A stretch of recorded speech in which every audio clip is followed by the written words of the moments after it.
Hi guys, welcome back to my system design series. If you are new to this channel or new to this playlist, then let me tell you that we are covering DDIA book of system design. Up till now, we have completed up to chapter number 6 and we have started chapter number 7, that is a transaction. And this is the last video of chapter number 7, there's a lecture number 42, and we are discussing in this video the serializable snapshot isolation, concurrency anomalies, MVCC and consistent snapshots, pessimistic versus optimistic concurrency. This is the question which is very important. I was asked by LinkedIn's engineering manager. Then detecting stale reads and conflicts, how SSI works, SSI in real world. That is, we will take example of PostgreSQL and FoundationDB, when and why to use SSI, and summary. So watch it 1.5x and 2x for better experience, and let's get started. So serializable snapshot isolation. What is it? Imagine that you are shopping or banking. Lots of things happen at once. If two cashiers, cashier 1 and cashier 2, updates the same account, all things happens until the system manages concurrency carefully. So serializable snapshot isolation is a way database does this. It gives each transaction a consistent snapshot of the data and then checks for the conflicts before committing. So in this video, we will break down these concepts and we'll understand this by taking the example of PostgreSQL and FoundationDB, that how they are using SSI to avoid anomalies. Okay, so let's talk about concurrency anomalies. When multiple people work at once, certain weird anomalies or weird problems can occur. So let's discuss one by one.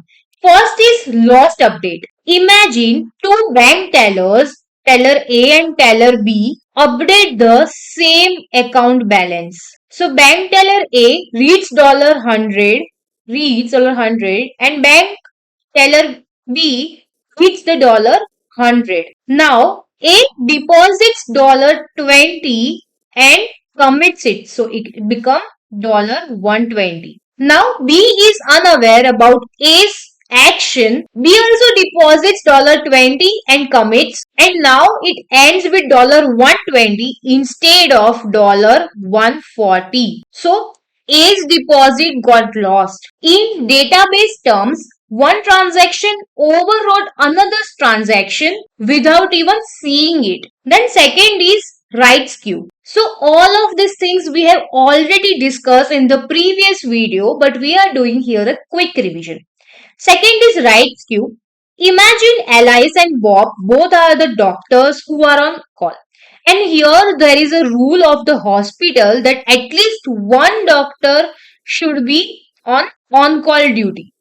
Now, suppose Alice and Bob both reads the on-call, both performs the query which tells them that how many doctors are as of now on call, and both of them can see there are two doctors available who are on call. So both of them thought that there is another doctor who is also on call, so let me sign off and go off call.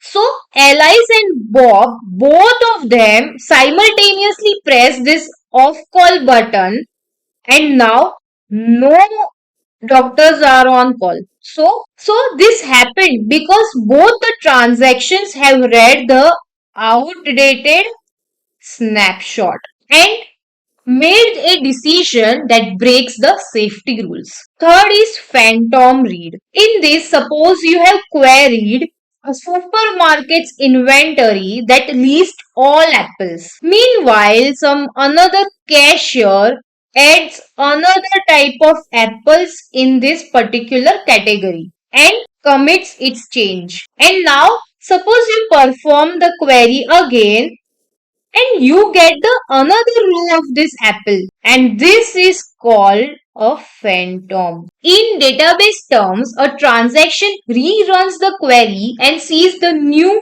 rows added by others. So that is a whole term called phantom. So these issues occur under weaker isolation.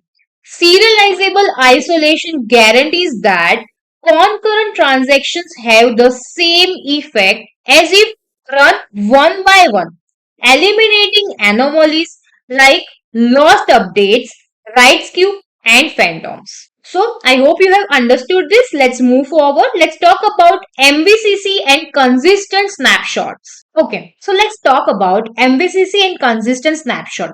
Imagine there are two cashier 1 and cashier 2, taking the camera and snapping the photo of store's shelf. When they start, they will only see the store that was in the photo, even if the stock changes after. For example, one of this item will get removed, maybe sold out, or one of the items may be added. So that is MVCC, that is Multi-Version Concurrency Control. Each transaction sees a consistent snapshot from its start time, and concurrent writes will create the new version instead of overwriting this particular version. That is, suppose this particular one item is sold out, it will create the version 2, which will also have the same items except the one which is sold out. MVCC is like a time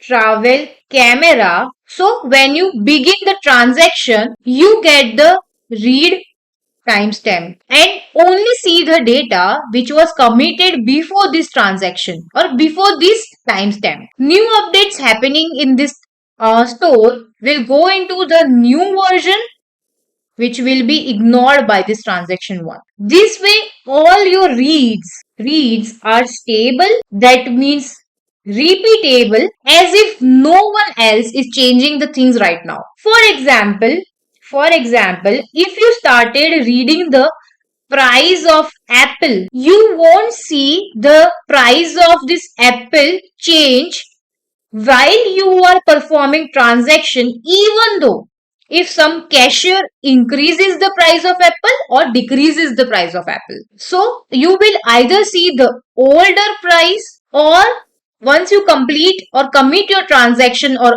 abort your transaction, you will see the newer price. So in databases and system like FoundationDB, MVCC underpins snapshot isolation. That is, each transaction reads from its snapshot and writes the new version if they are writing anything. This avoids blocking readers with locks, so many people can work in parallel without waiting on each other's reads. Okay, so now let's talk about pessimistic versus optimistic concurrency. This is the most important topic, so kindly please make sure you prepare this and understand this topic very well. In this, just think there is a one person, he have locked the item behind this glass until checkout. If you grab it, others must wait. Database transactions under 2PL, that is a two-phase locks, takes shared locks or exclusive locks so that none of other person can change this item. So this prevents anomalies but can cause waiting and deadlocks. Okay, now let's talk about optimistic. In this, multiple shopkeepers pick the items freely, and when they try to check out, at that time only they will see if there is a SSI, that is serialization snapshot isolation, is optimistic. It allows concurrent work assuming the conflicts are rare and then validates it when they are trying to commit. In SSI transaction, they don't block when someone is reading it. Potential conflicts are only checked at commit time. If conflict is found, the transaction will be aborted, or it could be saying there's a retry. Okay. So now let's talk about the main differences. In pessimistic, immediate locks prevent conflicts upfront. Here, if two transactions wants the same data, the second transaction must wait or it will get blocked. In optimistics, transactions run without locking, assuming conflicts won't happen often. At commit time, SSI will check for the conflicts. If transaction A is reading something which transaction B have already committed, then A must abort this particular reading to keep the result consistent. In practice, SSI's optimistic approach means you get the benefit of snapshot reads with minimal blocking. It works best when the contention is low, when transactions rarely hit the same data concurrently. Okay. Next is detecting stale reads and conflicts. SSI's key idea is conflict detection. It prevents anomalies by catching stale read before a transaction commits. So in this, the database checks, did I read the data that was modified by someone else who have committed after I began reading. So if yes, then we will abort to avoid anomaly. So to understand this, just remember that the two doctors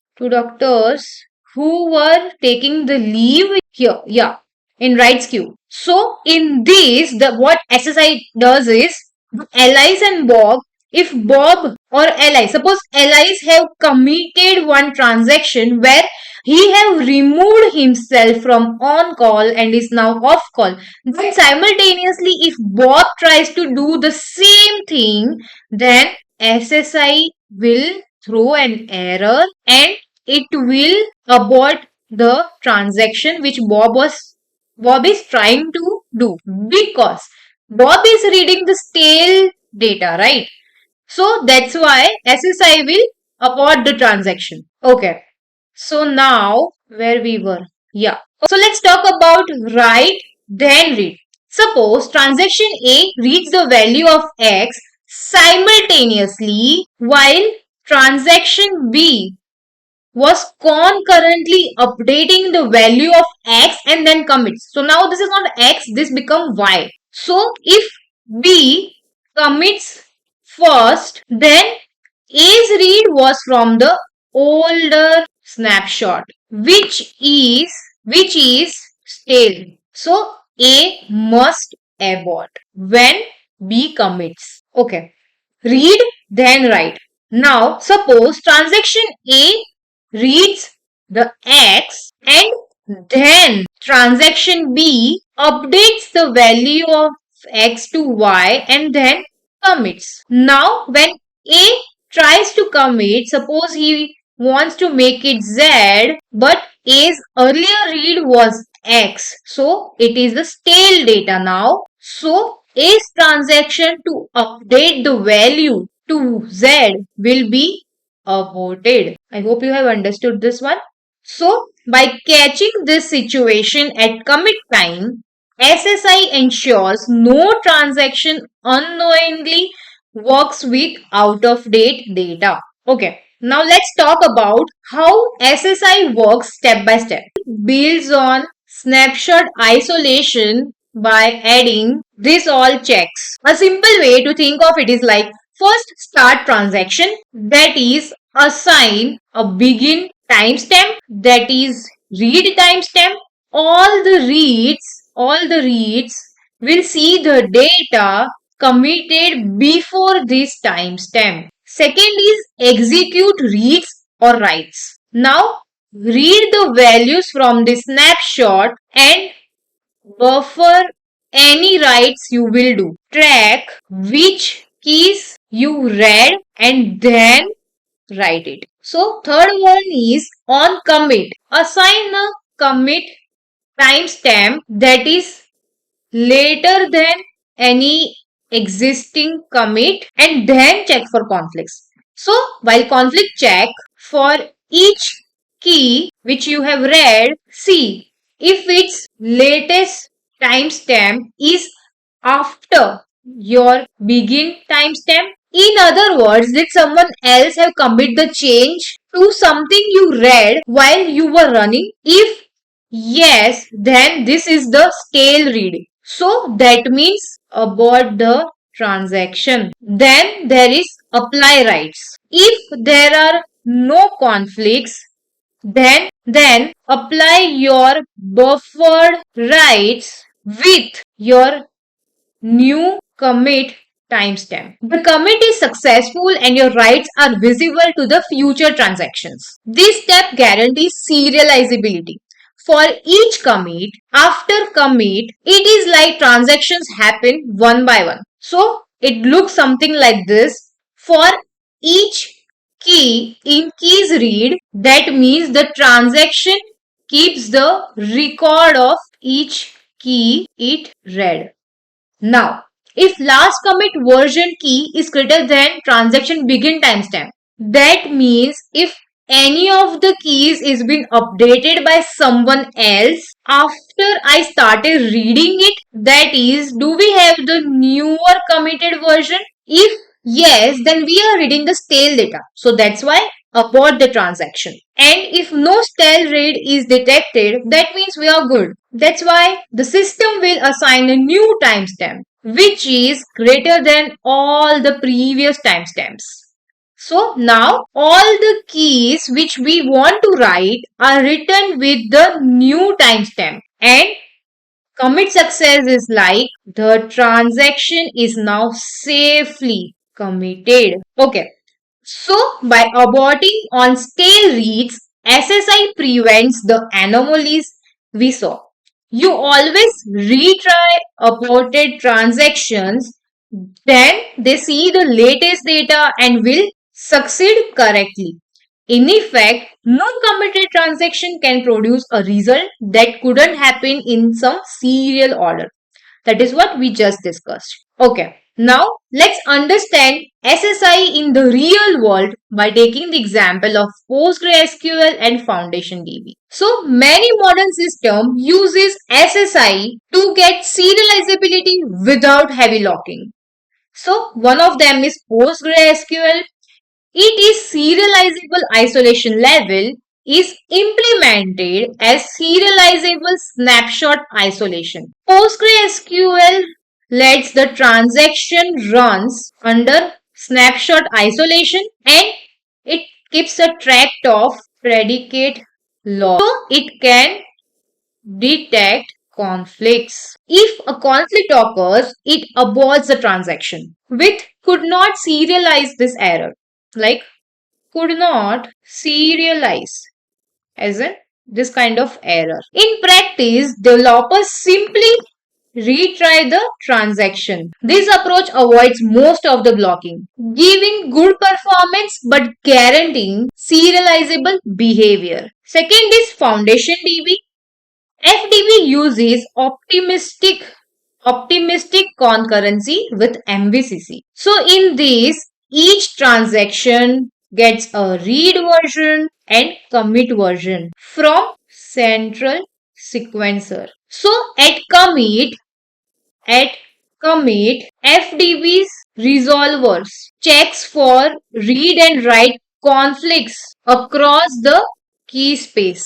If the transaction reads the data that another transaction have modified this data, then FDB aborts the client retries. In short, FDB forces serializability by sequential timestamps and conflict detection. So FDB enforces serializability by sequential timestamps and conflict detection.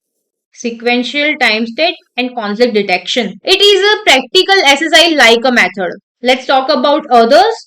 Google's Cloud Spanner, CockroachDB and dgraph also aim for strong consistency. For example, it warns that snapshot isolation, it allows write, skew in the cases like doctor example. So it uses additional check to achieve serializability. Okay. Next is when and why to use SSIs. So SSI is great when you need strict correctness under concurrency, but you don't want heavy locks. It is often used in transactional applications such as banking, e-commerce, inventories, etc., where anomalies can be catastrophic because SSI runs the transactions without locking and only aborts on the rare conflicts. It can offer high concurrency when contention is low. Okay, so let's talk about performance trade-offs. Tracking conflicts and averting can cost extra work. Postgres documents suggest some best tips for best performance when using SSI. So let's talk about it. First is read-only transactions. So in this, declare the transactions read-only when possible. Read only when it is possible. This often avoids taking any conflict tracking logs since they can prove they don't need them. No right, so no risk of violating constraints. Second is limit concurrent transactions. In these, use connection pools or limit active transactions to avoid too much conflict tracking overhead. Third is keep transactions small. In this, don't do more work than needed in one transaction. Shorter transaction touches fewer keys. So conflicts are rarer and rollback is cheaper. Another one is avoid idle transactions. In this, don't let session open and doing nothing. Long running and idle in transactions, sessions hold on to older snapshots and versions, causing more versions to accumulate and higher abort risk. Another one is skip unnecessary locks. So when you are using SSI, unnecessary locks such as select, for, update are often redundant. You can remove them to reduce the blocking since SSI already protects correctness. So in practice, SSI often gives better overall throughput than strict locking unless conflicts are extremely common. So when many transactions updates the same row, then SSI may abort some of these transactions. So in that case, a different strategy might be needed. Okay, now let's talk about the summary of this whole discussion. SSI is like giving each transactions a personal time travel snapshot of the database and then checking for any time conflict before finalizing. Each shopper or ATM sees their data frozen at the start time. So they don't see other changes while mid transactions. SSI then watches for anomalies. For example, if you acted on the outdated information, then it forces to retry if needed. This clever mix of MVCC and optimistic conflict checking delivers true serializable behavior. In systems like PostgreSQL and FoundationDB, SSI have become go-to for safe concurrency, balancing correctness with performance. So the result is if a transaction runs one after another, the serializability makes sure that your transactions runs one after another or else it will roll back or abort. Okay, so that's it for today's video. I hope you have understood all the concept. If yes, then kindly please make sure you like this video, subscribe to my channel so that you won't miss any such future videos, and make sure you comment down if you have any doubts. And thank you so much for watching.